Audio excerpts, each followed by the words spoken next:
I think some of the things that are hard as far as being a parent of a child with a disability, especially it being a disability that's not a physical disability, are the comments from people who think that they are, I don't want to say being polite, because that's not what I think it is. That I think that they think they're being encouraging. And I'm not sharing this to make anyone feel bad who has ever said these things to me.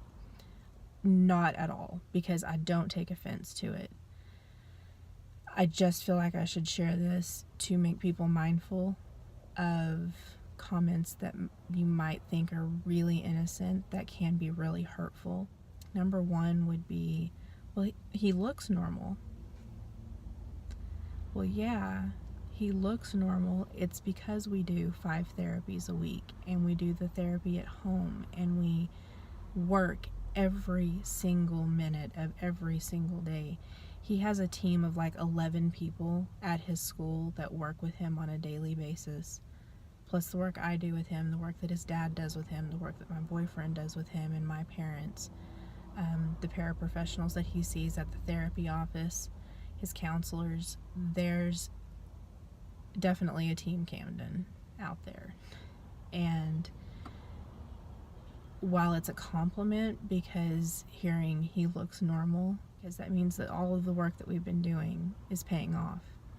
But at the same time, it's a lot of times used as almost as a reason for people to excuse away things that you tell them need to happen. Like telling people that you filed for disability for your child, or telling people, we've really got to cut the evening short. We've got to stay on a routine and a schedule. It does have to do with autism.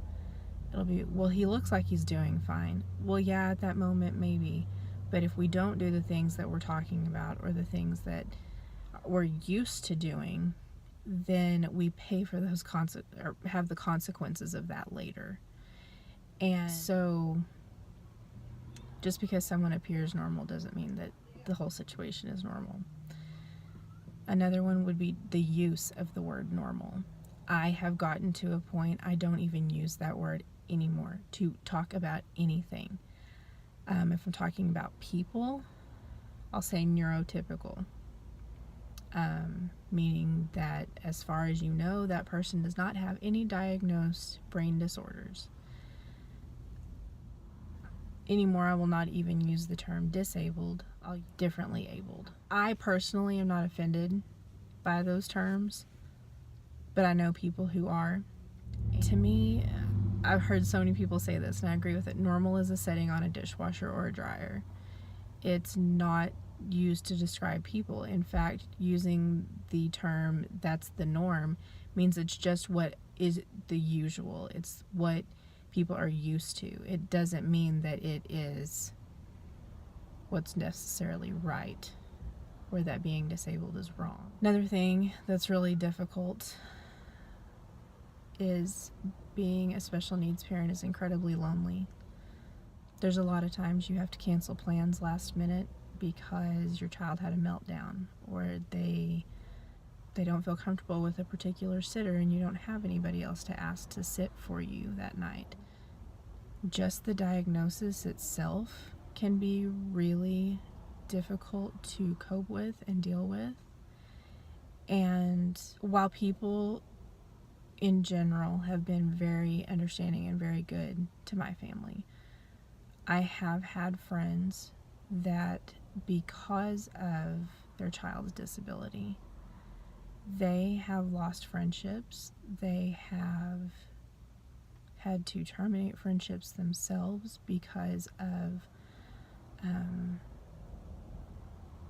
people trying to make a better diagnosis than what they've already been given because of what they read on Google or on WebMD, or just the non-understanding. It is very difficult to understand, and I think most parents of kids with disabilities would agree with me on this.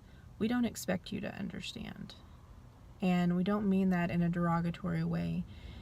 It's something that unless you're living it every single day, you can't understand it, and we don't expect you to. all that any of us ever expect is acceptance and maybe a little bit of effort to learn about our child's disability.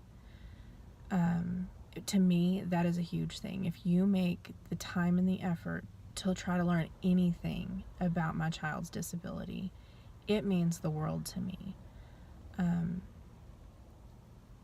If he sees this, I know he is going to tell me I shouldn't have told this story, but my boyfriend has gone above and beyond with regard to learning how to help me with Camden.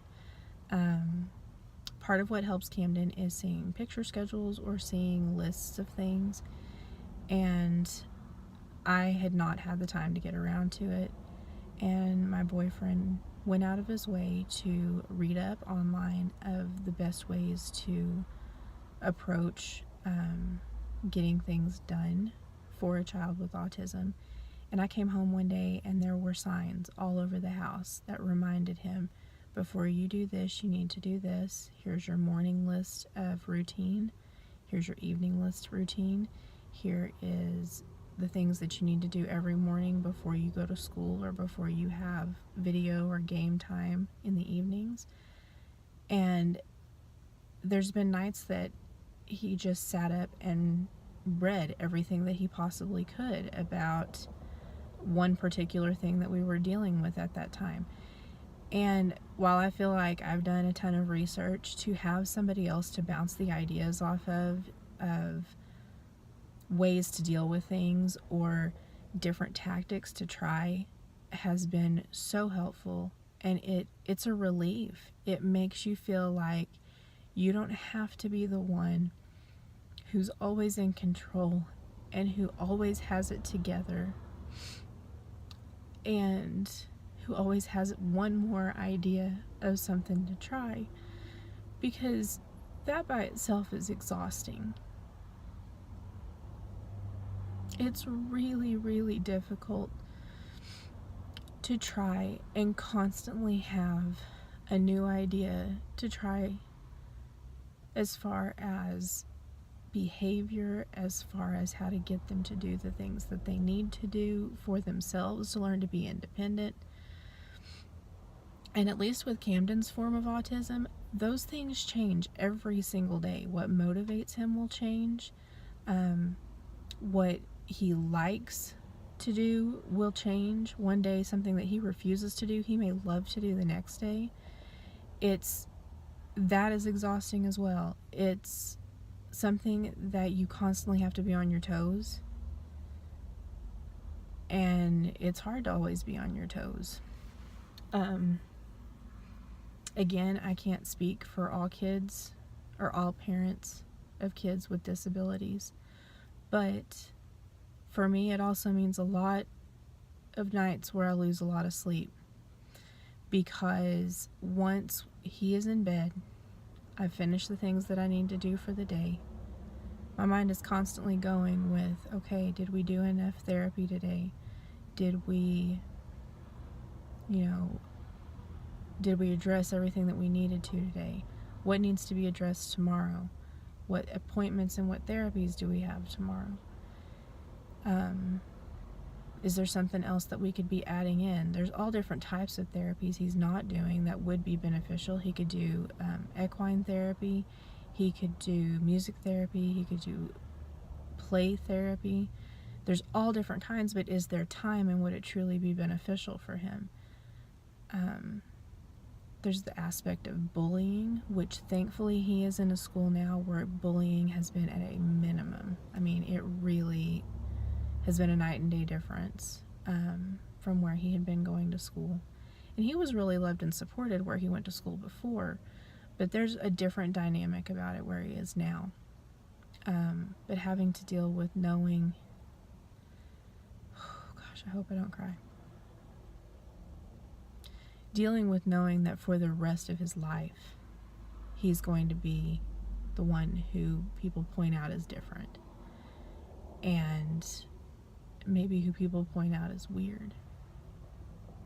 That he's always going to be the one who struggles to keep up physically as well as mentally.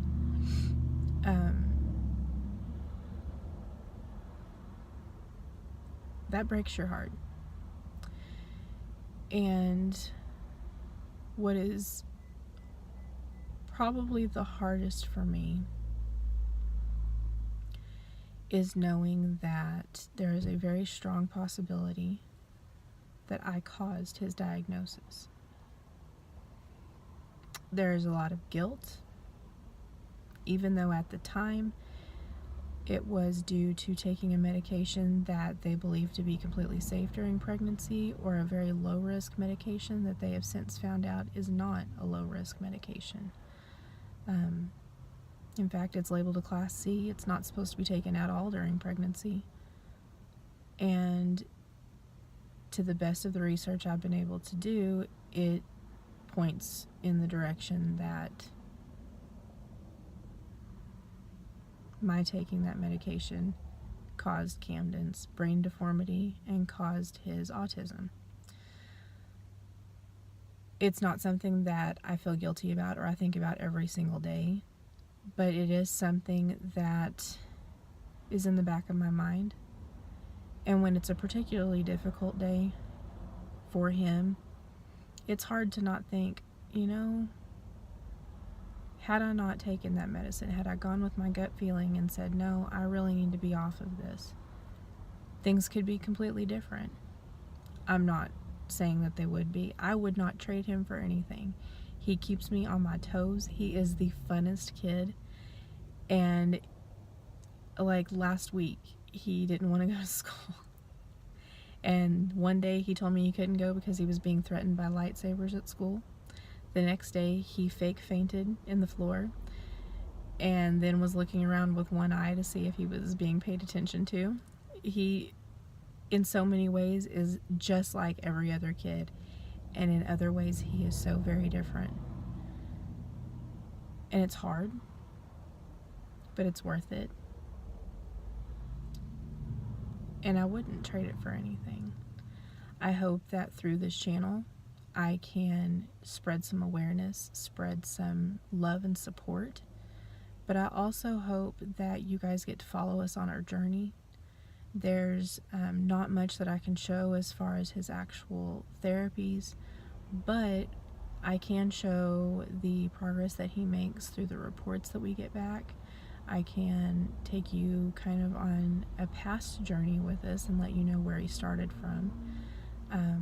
And I hope to do that. I would like to be an advocate for those who don't have a voice at all or who have a limited voice. And I think that this is the beginning of that. I'm sorry if this was kind of rambly. I didn't make any notes on it. I just purely did it spur of the moment because I had time while I was in the car waiting. But I do hope that it shared a little bit of insight on what kind of stuff I might deal with on my own every day, what other special needs parents may deal with. And I really encourage you, if you have friends who are parents of any special needs child, any type of disability, talk to them, ask them. I can almost guarantee you 99% sure they would not be offended that you asked. They would be grateful that you are willing to try to find out something about their child, and you'll make their day a little bit brighter. And I promise you, by knowing those kids and interacting with them, you will make your day brighter also. So thank you guys for coming back. I appreciate you being here. We will talk to you soon. God bless. Bye-bye.